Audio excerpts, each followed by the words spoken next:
Now adjourn. Dr. Rupa Huq. Thank you, Mr. Deputy Speaker. Travel and transport are what keeps our capital going, and it produced its suburbs. Add in COVID emergency into the mix, and questions are raised with the disproportionately BME and disproportionately dying transport workers that we saw earlier this pandemic. At the time, they were not getting the protections they needed. They're still seeking death in service benefits. Also, there's the whole question of democracy in the age of the virus and how we build back better, more sustainably and in a more resilient way on the other side of all this as part of the new normal.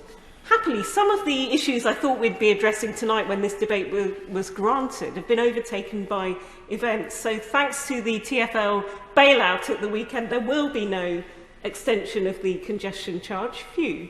There will be no charging for under 18. So I pay tribute to our Mayor of London, Sadiq Khan, so much better than the guy before, isn't he, for all that. So that leaves me instead with emergency traffic orders, these controversial things that have seen pop up: cycle lanes, pavement widening, some people call them road smallings, and controversial low traffic neighbourhoods all over our capital. And they've followed a sort of sequencing where it's implementation now, consult later. So, Mr. Deputy Speaker, I want to make a confession. I am a confirmed long-standing cyclist. It dates back to going to school in my now constituency in the 80s every day. We now have in our household more bikes than people. My own offspring replicate that journey. In the 90s, in between, I was at Cambridge University. It was almost compulsory to get on your bike every single day. So look, I completely understand the benefits. It's free, it takes you door to door, it's environmentally friendly. I'm a confirmed cyclist. And these LTNs, low traffic neighbourhoods, seek to get us all on two wheels or on foot in a move towards active travel, in a modal shift. You can still get everywhere you need to go to in a car. It just means you have to go the long way round. A good recent example is Bowes Road in Acton, a road first known to me because every BBC cabbie, when it was taking me up there, would go down there rather than the A40. Residents hated that because, you know, their road had turned into a thoroughfare, they couldn't get out of their houses. So now a low traffic neighbourhood has been introduced there. They love it. There's these sort of oversized flower pot things called planters and bollards, and it means they have been able to reclaim their street. So on that occasion, it's a pre-existing problem that's been dealt with and rectified. But I have to say, colleagues from every compass point of London, some of whom are here today, have also told me about examples where they're not working, not well-designed ones. You know, in neighbourhoods that are already naturally low-traffic neighbourhoods, that with no consultation, these things sort of popped up, let alone no consultation, no notice even. And to people like that, it feels that these have not been introduced, but they've sort of been inflicted on people. And we've seen large-scale opposition all over London, so tens of thousands of signatures in Wandsworth, in my own borough as well, in Islington, I think there's been marches. Certainly will, yes. Will she agree with me that a number of the changes that have been made have had a really negative impact on the taxi trade, and the licensed taxi is one of the most accessible forms of transport, and if we're blocking it out of key routes like Bishopsgate, we're actually making it more difficult for people with mobility issues and disabilities to get to the places they need to get to. I'm grateful to the Right Honourable Member, and she makes a really good point there, that sort of we've relied on cabbies. Remember that taxi exam, the knowledge that you could go all the way through, that's completely invalidated by these. So she makes a really powerful point. And I think people feel discombobulated because these changes are so radical and dramatic and they appear to have come out of nowhere. I do think that policies work best when policymakers take the public with them and act for them, not do stuff to them, which, you know, I think many feel. And in our borough, there are 37 different schemes, over £1 million of funding. LTN 21, they've all got these rather Stalinist names, is the most controversial. Oh, sorry, I'll be in trouble. It's the most controversial of all of those, because across 3 wards, nigh on every side street has been blocked. And it's turned it into sort of convoluted maze of different planters at odd angles.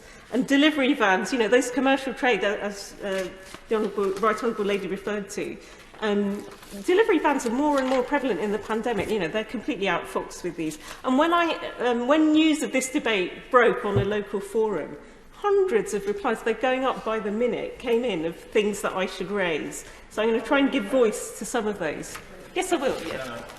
Mr Deputy Speaker, I don't know whether she's more concerned about having not been sufficiently enthusiastic in the mention of Stalin or being too enthusiastic in bringing him up in debate. But I would like to ask her, in the context of low-traffic neighbourhoods, does she think that a good deal of consultation and discussion with the emergency services is absolutely critical, and that has been a consistent problem with her implementation, certainly in the view of my constituents and many others? Yeah, the honourable gentleman speaks so much sense. We're at one on Heathrow, as I think, yeah, all 3 of us who've spoken so far are. And he's right that, I mean, in theory, these people are not allowed to express an opinion. So the leadership say, yeah, fine. But if you speak to the actual people who have to implement these things, the ambulance personnel, police people, fire officers, they all think that it's made a difficult job ever more difficult at a time when every second counts. So he's absolutely right. Yes, I will. I thank my honourable friend for giving way, and I'm sure she is reflecting the views of some of her constituents. But does she ever share my concern that whilst we worry about sending car drivers round a long way, pedestrians do that every single day, where we have to walk a long way down the road to find a safe place to cross, and no one ever notices because it is so normal for pedestrians' needs to be put behind those of the need of the motorist. My honourable friend is right. Pedestrians often feel at the bottom of the food chain, and actually walkers have contacted me saying they've got nothing out of this. You know, cyclists have got new cycle lanes, and they seem to have been a bit forgotten in all this. I think, you know, the key thing is to take people with you and get consent, and that also means to consult. So other things that have popped up, the log cabin disabled children's adventure playground. Their kids in minibuses are apparently very distressed at the much elongated journeys they have to do. Elderly and infirm people and their carers. And when you say, oh, the sat-nav will update, those people are a bit befuddled because they use the old-fashioned A to Z, as do I, actually. I had a case of a lady who apparently she had regular appointments. She was an outpatient at a central London hospital, now been discharged because the taxi got, taxi gave up on too many occasions. So that's a bit serious. Businesses, all sorts of businesses, there's sort of workmen with all their tools. There are shops who say they used to benefit from passing trade on the way back within a longer journey, all gone now. And if you have a little Google, you can see on YouTube, all over London, traffic that was supposed to be evaporated, sort of disappeared, because after a while people have new habits and they give up driving, has actually been displaced to main roads, and those are residential roads. People live there too. So they already had unacceptably high levels of pollution. It's just worsened. And if the whole aim was combating emissions, it does undermine it when, you know, there's a very long way around, I don't know, 10 times longer or whatever, 5 times longer. And in some boroughs, I understand that compliance to check no one's driving through is done with these sort of sinister little motor vehicles that are idling with NO2 emissions. So again, that seems a little bit... Yes, I will, yeah. Would my honourable friend agree with me that absolutely consultation is important, but what is also important is signage? One of my constituents approached me, and this family drives every day from Kensington through the borough of Hammersmith and Fulham. And on the first day that one of these schemes was operating, the family got 8 tickets because they were not aware and the signage was so poor. Goodness me, the Honourable Lady tells a chilling story. In Ealing, at least, I think initially there are no fines. Maybe I shouldn't be saying that. Initially, so people get used to it. There is a softly approach. But I mean, you know, ultimately, I guess people have to get used to it. But in the beginning, yeah, that seems wrong on day one, that many tickets. So, I mean, it does feel, doesn't it, that in a global pandemic, a lot of people feel life is hard enough as it is. So to sort of, you know, make life even harder, it does feel punitive, is what I'm trying to say. And this policy is well tried in places like Copenhagen, but then just literally copying and pasting that into outer London, a kind of place that people liked because of suburban convenience, because of the grid system. You know, when the A40... Yes, I thank my honourable friend for giving way on that point and for securing this important debate. I wanted to draw her attention to a recent report by the Institute of Race Relations called London Clearances. This report found that regeneration projects are being used to actively dispossess working class communities and low income families of their homes. And, you know, this process that's, you know, commonly known as social cleansing has mostly been understood as a class issue. But given the overrepresentation of Black, Asian and ethnic minority communities in social housing, and also the racialised language used to describe London's post-war housing estates in the aftermath, for example, of the 2011 riots, I believe this is, this is also very much a race issue, and certainly constituents of mine have been in touch about the impact this is having on them, and the fact that, you know, some of these measures have not actually been targeted towards housing estates that are, you know, in very congested areas, in overcrowded areas, but in areas which are, you know, homes on terraced homes. So, I'm sorry that the interventions by their very nature should be short, and that's very long. Friend, for a point that deserved to be made at length. But, I mean, look, she makes the point that sometimes, it's the thing about the main roads as well, those are people too, they feel now two-tiered, that, you know, their house price is probably lower anyway, and they, I don't know, they feel they've got a raw deal because of this constant gridlock forcing everyone there. So look, at best, I would say it's been a mixed experience. You know, where they work, where there's a need, where there's consultation, they're really good. But, I mean, where they feel that they've been illogically plonked somewhere, they're not desired, that's a completely different matter. Somebody said to me the other day, it's a very short road and it's only got one house in it and a bollard. He said he didn't ask for it, and he said we feel penned in like animals. Yeah. Isn't part of the problem the lack of consultation, and hasn't this been caused by the government's insistence that the schemes be implemented straight away within an 8-week period, not allowing any consultation with the community, or very limited at best? My honourable friend speaks so much sense. It's true that it feels that this catastrophising emergency, we have to do it by the end of September, no time for consultation apart from 6 months later, is just the wrong way round, cart before horse. And, you know, we've all had this vote tonight. Some of us have wrestled with our consciences about the lockdown. On balance, I thought it was the right thing to do. But coronavirus has sort of green-lighted many incursions, some people call them draconian, into our civil liberties, into citizens' freedom of movement, as I said. And I strongly think that to gain consent, you should consult. And in Ealing, there's been pictures going viral of planters that have been vandalised, bollards ripped out. And yes, that gives a moral high ground. You know, it's wrong to do that. Vandalism is bad. So it's a moral boost for the die-hard proponents of these schemes, but it also shows this is not a consensual policy. Something's going wrong if that's happening. Yep. Does my honourable friend agree that obviously LTNs, lower traffic neighbourhoods, are really important in constituencies such as myself, Streatham, where we have the A23 running through, there's so much pollution, and does she also agree with me that the lack of consultation could have a negative impact on future measures that are put down, in that the public will almost learn to react to it negatively because they feel like they hadn't been consulted in the past, when we really, really do need these measures to protect our environment and you know, change the nature of traffic in our areas?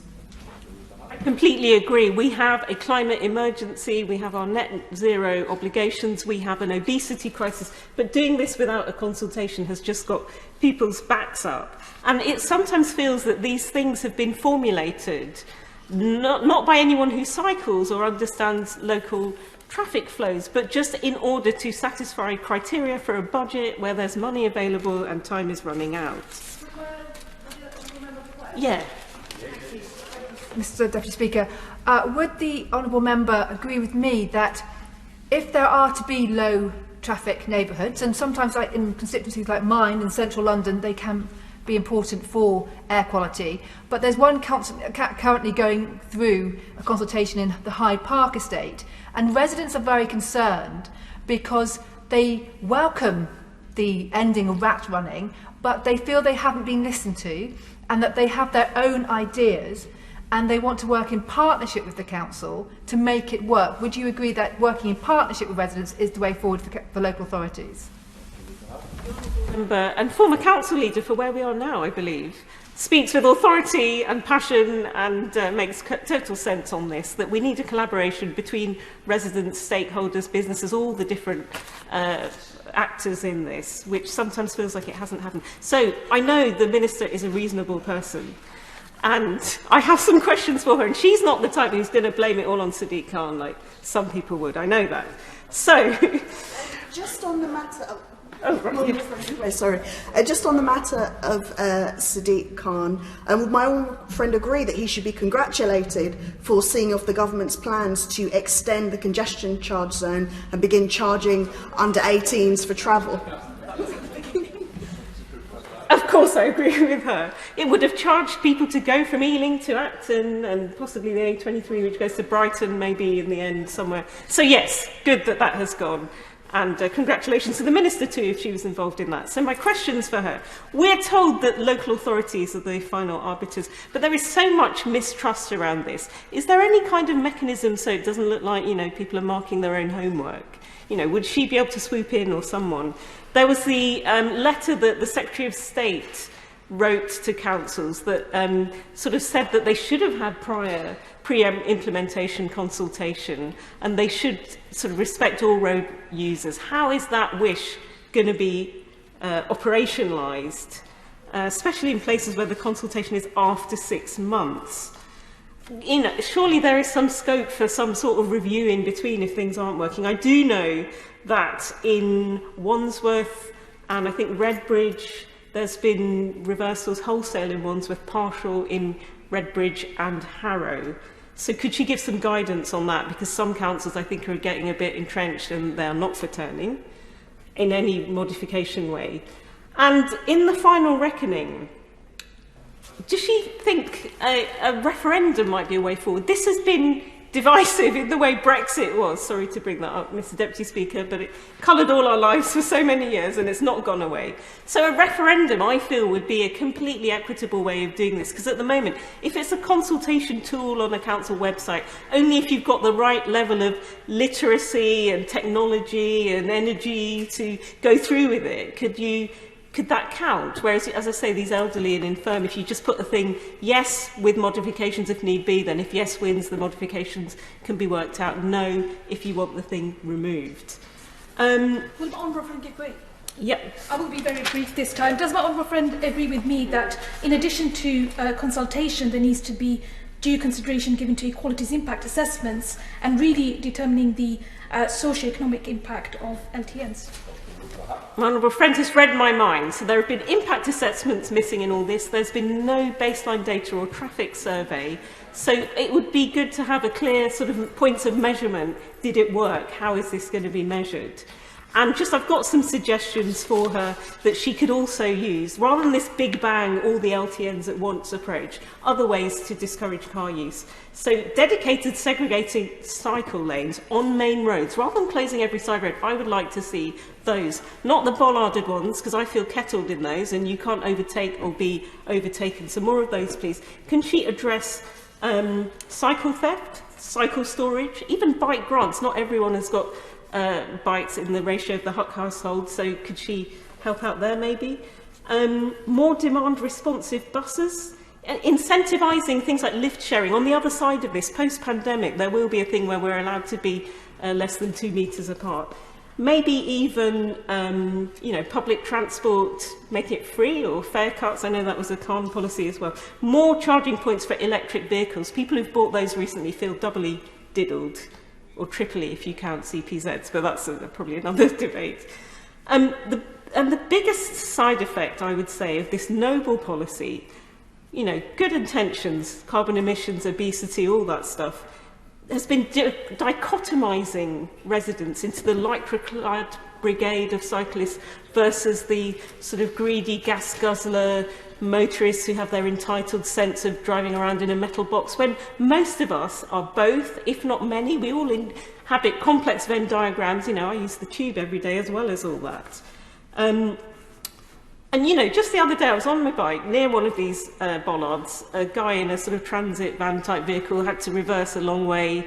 And he then started effing and blinding at me for being on a bike. I don't think he knew who I was. I hope not. But anyway, that's what that has done. It's created these binaries where they didn't exist in harmonious communities. So look, what I'm trying to say is a well-intended policy has had some really unintended consequences. I know she is a reasonable person. There is time to rectify these. I'd be curious to hear the Minister's answers to all that. Minister.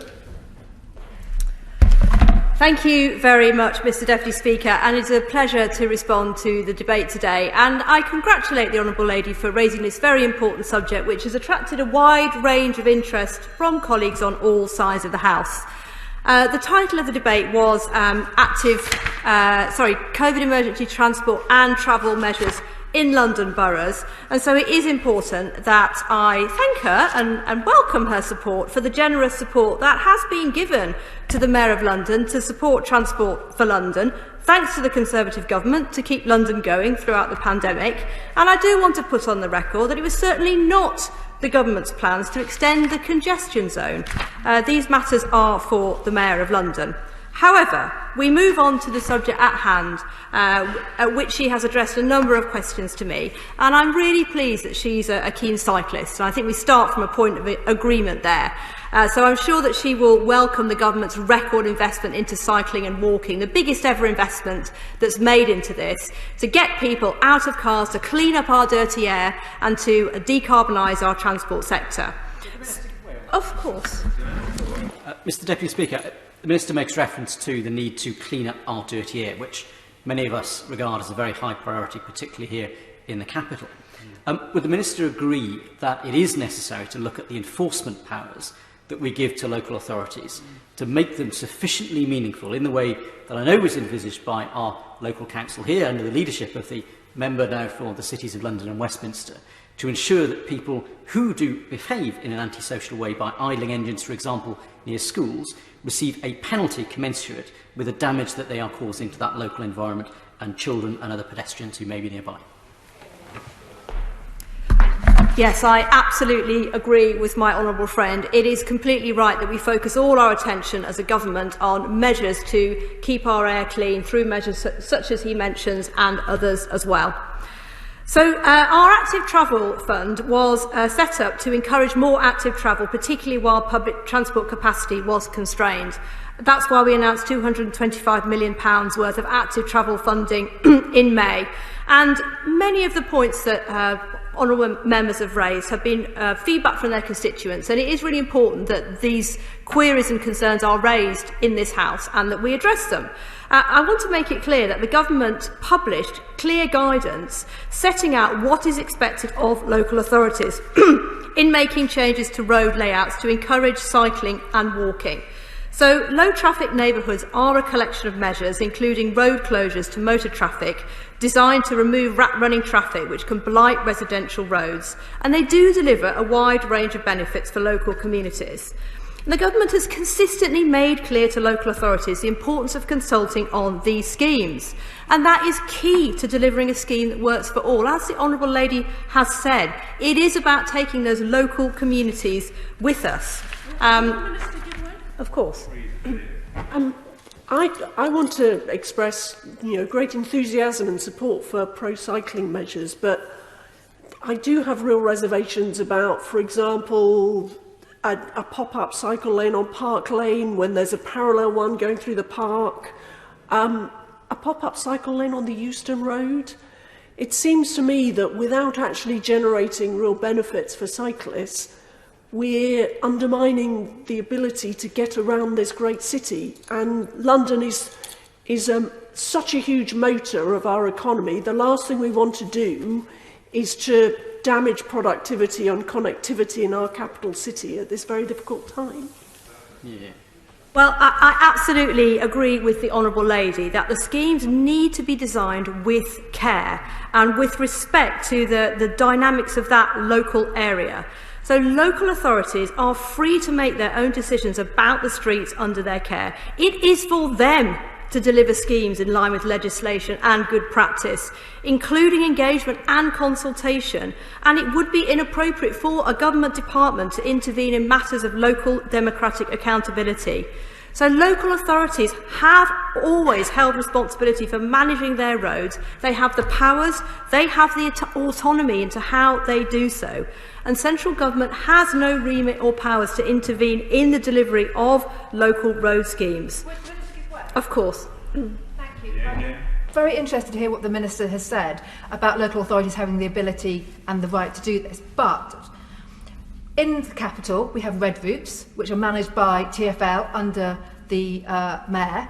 And the Right Honourable Friend mentioned Park Lane, which is in my constituency. The Mayor of London and the TfL gave Westminster City Council 4 hours notice that they were putting that cycle lane in. So local authorities have to be held to account, but so do mayors and the likes of Transport for London. Would you agree?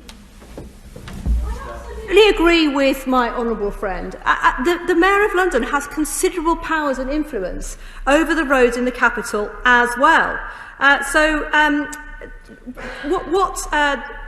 The key here is that the Department for Transport cannot direct that a local authority can halt a scheme, but the local authority in the Honourable Lady's area could do so themselves. They could make changes to it. Of course, I'll give way. The question people are asking is the letter that was sent to every local authority from her boss, her Right Honourable Friend, the member for Welwyn Hatfield, I think it is. What does that actually mean? Is that just him huffing and puffing, or would it translate into anything? And also, just secondly, the word rat run people do not like, because they feel getting the most direct way between A and B and reducing emissions, it's insulting to call that rat running if they live there. So I will respond to the point that she's made about the letter from the Transport Secretary. And I think what she's referring to is that we have already delivered one tranche of funding. With the second tranche of funding, those authorities which have demonstrated genuine plans to consult with local communities and embrace good design principles will receive all, or in some cases more funding than their indicative allocations. But authorities that have not been able to demonstrate this to the same extent will receive less, and in some cases considerably less. Because what we want in the department is that we do take people with us. We recognise the benefits of cycling and walking schemes, and where they have been delivered successfully, which they have been in many areas up and down the country, and have delivered considerable benefits to the local environment, to the local economy and to local communities. That's a good thing, and we want to back that. In the remaining time that I've got, Mr. Speaker, which is literally, I think, 30 seconds, I will just make the point that I'm very grateful for the opportunity to discuss this very important issue, and I would be delighted if she would like to write to me or meet with me, and I will also invite my other colleagues who hold responsibility for some of the other areas that she's referred to in the debate as well.